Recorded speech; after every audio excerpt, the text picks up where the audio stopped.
บายทุกคนวันนี้มีข้าวดีมาบอกเนาะมื้ออื่นอย่าลืมแวะมาเที่ยวงานฟันแฟร์ที่โรงเรียนศิลป์ไทยของเราเด้อเนาะเพราะว่าตอนนี้น้องกำลังกะเกียมหรือว่าจัดบูธของตัวเองเนาะห้องไหน31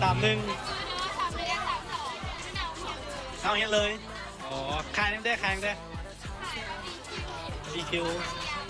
เสียงโอเคนี่เมนูเด็ด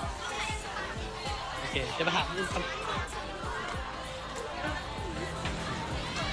ทางกลัวจับเขาเนาะเอ้ยจับปล่อยจากไหน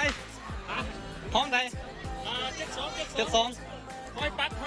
โอ้หอยปักแปะหอยปักสบายดีบูธหลังอันนี้เปิดซากขายยังนี่ขายคกขายเป็นไฟ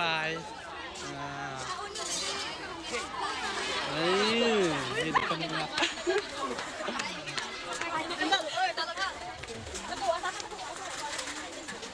นี่คือหอยปักสักเด็ด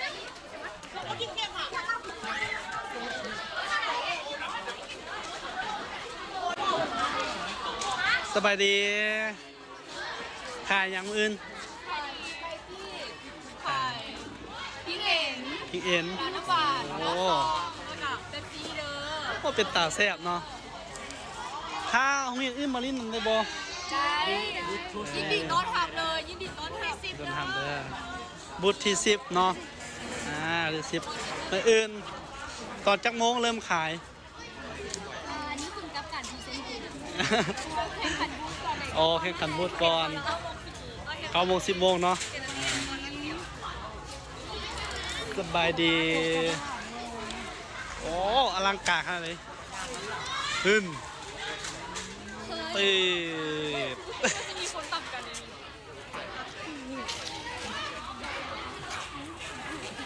แบบหลากหลายแห่งแต่ละคนแบบว่าตั้งใจเนาะ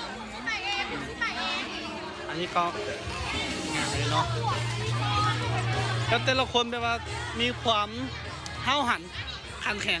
บ่ยอมกลับบ้านกลับเฮือนเลยสบายดี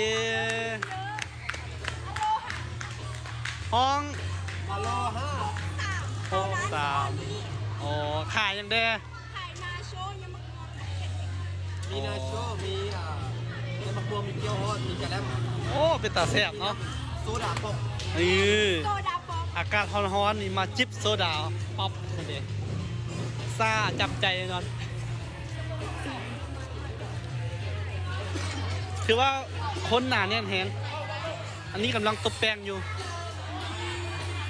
สบายดีโดย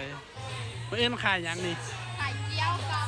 ไข่เกี๊ยวกับบัวลอยเอาปิ้งกับบัวลอยโอเคเอาเนาะไผ่ว่างเนาะแวะมาได้เด้อที่โรงเรียนศิลป์ไซเนาะโรงเรียนศิลป์ไซมีงาน